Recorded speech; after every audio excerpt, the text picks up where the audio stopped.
Ever feel like you've already shaken every martini the 60s had to offer? Think again, agents, because the next 15 minutes are going to detonate your secret cinema dossier. We're queuing up 13 spy spoofs so audaciously cool they make 0707 look like he's stuck on autopilot.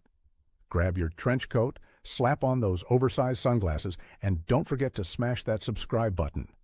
We're going undercover into celluloid gold. Our Man Flint, 1966. Imagine Bond trading stiff upper lip formality for acrobatic swagger and Zen philosophy, and you get Derek Flint, played with cheeky shark grin perfection by James Coburn. Flint is a polymath super spy who speaks every language, cooks cordon bleu meals mid-mission, and casually fakes his own death because it seems like an interesting weekend project. In this Technicolor, romp a rogue eco-cult, Galaxy, hijacks orbiting weather satellites, promising sunshine for those who pay and instant blizzards for anyone who doesn't. Director Daniel Mann paints the screen with pop art splashes and split-screen bravado, while composer Jerry Goldsmith laces bongos under brass so the whole adventure feels like yoga performed on a rocket sled. Behind the scenes, Coburn insisted on choreographing his own fight scenes to move like loose-limbed jazz improvisations, a wink at Connery's tight judo chops, and he personally helped design the infamous multi-purpose lighter that shoots darts, flamethrowers, and flirtatious sparks all at once.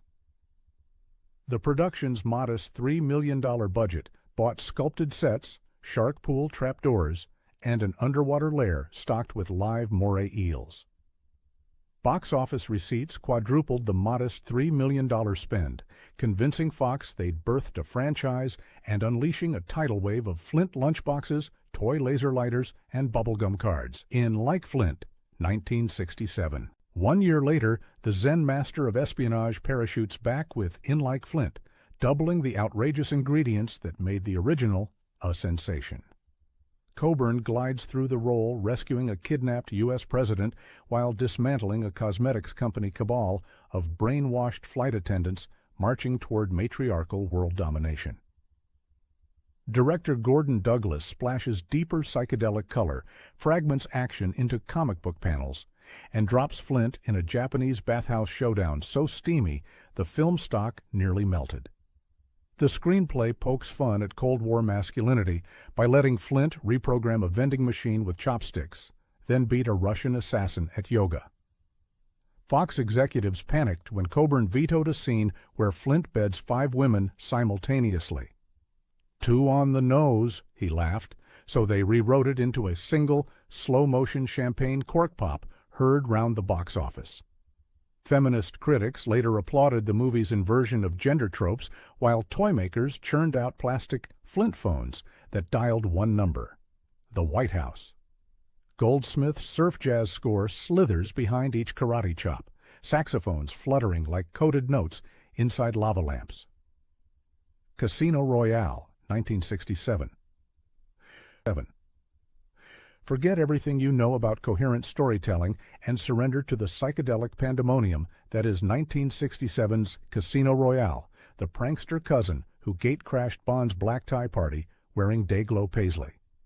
Producer Charles K. Feldman denied Connery and official continuity threw money like confetti, hiring 5 directors: John Huston, Ken Hughes, Joseph McGrath, Robert Parrish, Val Guest, and stuffing the cast with David Niven, Peter Sellers, Ursula Andress, Orson Welles, Deborah Kerr, and Woody Allen. Plot, in the loosest sense, involves MI6 calling every available officer James Bond to confuse Le Chiffre, but narrative logic dissolves into mod London nightclubs, Bavarian dream palaces, and literal exploding bagpipes. Sellers walked off set after feuding with Welles, forcing editors to stitch stand-ins, animation, and cowboy duels into coherence. The ballooning budget punched past $12 million, astronomical for the era, yet global returns tripled the investment once Burt Bacharach's Whistle Hook soundtrack hit radio. Critics dubbed it the world's most expensive inside joke, but midnight audiences cherish the chaos, quoting Allen's "You're interfering with private world domination. Like sacred scripture, Its candy-colored credit sequence later fed directly into Austin Powers' DNA, and collectors still hunt for bubble bath bottles shaped like baccarat shoes. Buckle up, drop the needle, and witness excess elevated into absolute pure pop delirium. The Silencers, 1966. Dean Martin saunters into the Silencers like a lounge singer who wandered onto a CIA firing range and stayed for the cocktails.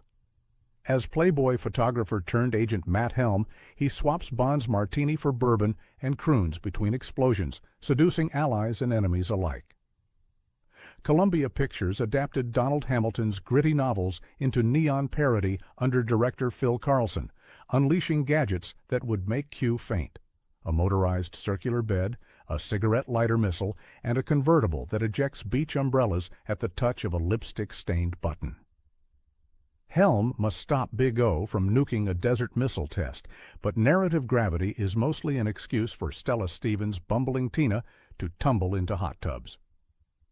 Lalo Schifrin's Bossa spy score shimmers while Martin's contract guarantees daily golf, forcing stand-ins to fake afternoon pickups. Shot for $6 million, it raked 25 worldwide, delighting audiences and embarrassing critics. Fashion mags cataloged its candy wardrobes. Toy stores sold plastic Helm holsters dispensing bubble gum.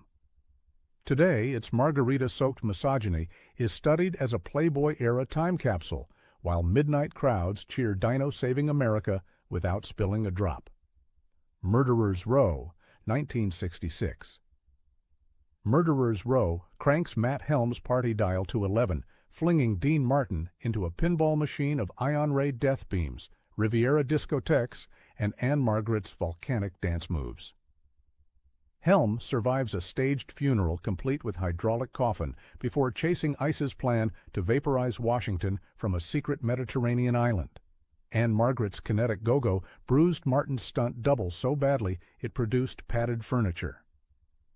Director Henry Levin splices NASA Mercury capsule footage into the mayhem while Schifrin layers electric sitar riffs. Gossip swirls of Martin looping dialogue, post-golf, tumbler in hand. Submarine corridors repainted psychedelic purple, saved money. Box office returns stayed robust, crowning this the series' high-water mark. Terpning's kaleidoscopic titles inspire motion graphics designers, and a Murderer's Row wristwatch with hidden compass now fetches serious coin online. Oh, and Anne Margaret's Flamenco Meets Judo finale scorches the screen. The Ambushers, 1967. Fellow thrill-seekers ready to pop another olive in the margarita? The Ambushers hurls Matt Helm into orbit, literally, when a prototype flying saucer is zapped out of the New Mexico desert and crash lands in cartel-ruled tequila country. The catch? The ship's electromagnetic controls fry any Y chromosome that steps aboard, so Helm must tailspin his flirt engine from debonair to downright deferential, letting ace test pilot Sheila Summers take the stick while he rides shotgun and mixes metaphors. Director Henry Levin, staring down a shrinking Columbia budget, rated props from TV's The Invaders. He glued hot rod flamethrowers under the saucer's belly, singed the soundstage rafters, then laughed it off as added atmosphere. Dean Martin sweet-talked the studio into a mobile margarita cart between takes. Variety quipped that Helm's greatest stunt was remaining upright after lunch. Painted desert backdrops occasionally peek through the artifice, yet Oscar winner Burnett Guffey hides the seams with neon pink and lime green gels, turning cantina gunfights into electric sunsets. Kids went wild. 5 cereal box tops scored you a cardboard helmet saucer frisbee that could decapitate shrubs in suburban backyards. Critics fired blanks. Roger Ebert likened the plot to a hangover looking for aspirin. But midnight crowds still roar when Helm converts a beer keg into a steam-powered rocket thruster. The Wrecking Crew, 1968. Strap on those snow goggles, cine spies, because Helm's curtain call is a glacial blaze of cool.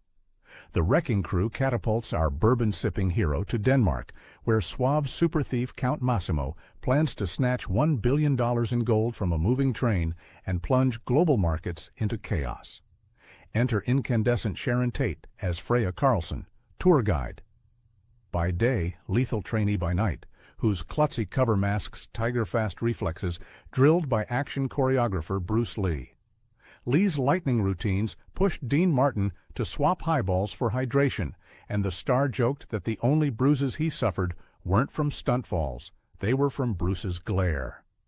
Director Phil Carlson bathes faux Copenhagen sets in icy teals and blinding Nordic whites, while Hugo Montenegro's brassy wah-wah theme struts like a catwalk model loaded with C4. Production ballooned to $7 million, extravagant for the series, but steady box office returns and a tsunami of tie-in merchandise proved Helm still printed money. Tragedy struck months later with Tate's 1969 murder, freezing her luminous turn in amber and casting an elegiac glow over every frame. Decades on, Quentin Tarantino's Once Upon a Time in Hollywood reignited fascination. Blu-ray sales spiked, lobby cards of Tate wielding a sequined Tommy gun skyrocketed in price, and film historians hailed Lee's uncredited work as a stepping stone toward his own stardom. Spot an unbilled security guard? That's a young Chuck Norris taking his first spin kick into cinema history. Modesty Blaze, 1966. Swinging London collides with high-fashion espionage in Modesty Blaze, Joseph Losey's kaleidoscopic spin on Peter O'Donnell's comic strip. Monica Vitti trades Antonioni angst for Mondrian bright capes as Modesty, ex-thief turned semi-reluctant agent charged with foiling dandy criminal Gabriel from stealing Aegean diamonds. Visual delirium outranks plot. Characters freeze to strike comic panel poses. Musical numbers erupt unannounced. Dialogue ricochets like Dada poetry. Terence Stamp's Willie Garvin flings switchblades with ballerina grace, while Johnny Dankworth's bossa grooves throb beneath strobe lights. Costing $3 million, it barely recouped, yet its vinyl jumpsuits sent fashion editors spiraling. Tarantino hails it as pop cinema's lost masterpiece, and Vitti's improvised English non-sequiturs remain charmingly surreal. Cult status blossomed on VHS double bills with Pierrot Le Fou. Watch closely. You'll glimpse cinema's first edible lipstick prop, flavored mint and tinted blue. Fathom, 1967. Take a deep breath, leap from 12,000 feet, and dive into Fathom, where Raquel Welch's skydiving student becomes an unflappable accidental operative. Director Leslie Martinson escorts Welch across sun-drenched Spain to track a lost H-bomb trigger dubbed the Fire Dragon, then flips the MacGuffin into a priceless figurine. Welch performed 90% of her own jumps, dangling beneath candy-striped parachutes, insured for $1 million per limb. Tony Franciosa and Richard Briers trade quips while Dankworth melds flamenco guitar with spy jazz horns rippling off tiled rooftops. Fox gambled $4.5 million, domestic returns wobbled, but overseas markets, Japan and France included, pushed it into profit. During one stunt, a parachute malfunction sent Welch splashing into choppy Mediterranean waters. She surfaced, laughing, demanded a retake, and won the crew's devotion. Douglas Slocum bathes villages in turmeric yellows and cobalt blues, sun-kissing every frame. Feminist scholars highlight Welch's agency, puzzle solver, pilot, trickster, within a still male gaze. Today, revival audiences cheer her rooftop dive, proof that the coolest spy gear is simply courage, charisma, and a parachute that opens. Dr. Goldfoot and the Bikini Machine, 1965. Before Austin Powers cried, "Yeah, baby," Vincent Price cackled through Dr. Goldfoot and the Bikini Machine, where go-go fembots rob San Francisco's tycoons. Price plays the mad scientist like vaudeville Dracula, plotting domination from a cobwebbed wax museum with bumbling Igor. American International Pictures, the powerhouse, repainted haunted house sets in dayglow and installed conveyor belts to parade robots with remote-control belly buttons. Frankie Avalon is square-jawed Agent Craig Gamble, but eyes stay on Goldfoot's lair, periscope martini shakers, foot-shaped escape pod. Producer Sam Arkoff crossed it with the Beach Party series, yielding a sandy chase originally scored by the Supremes, pulled last minute for sound-alikes. Budgeted at $1 million, profits were steady, but cult fame exploded on late-night TV. Price later called it the silliest fun I ever had in a lab coat. Goldfoot masks haunt Halloween. Collectors pay hundreds for a bikini-bot remote with flashing lights. Watching now feels like mainlining 1965 bubblegum, eye-popping colors, less Baxter surf rock riffs, and enough double entendres to beach the Love Boat. The President's Analyst, 1967. Ever wonder what happens when your therapist knows every state secret? James Coburn's Dr. Sidney Schaefer finds out, then flips out, in this prophetic black comedy gem that wiretaps tomorrow. Hired to soothe the sleepless commander-in-chief, Schaefer suddenly carries the anxieties of nations on his shoulders and becomes the most valuable target on Earth.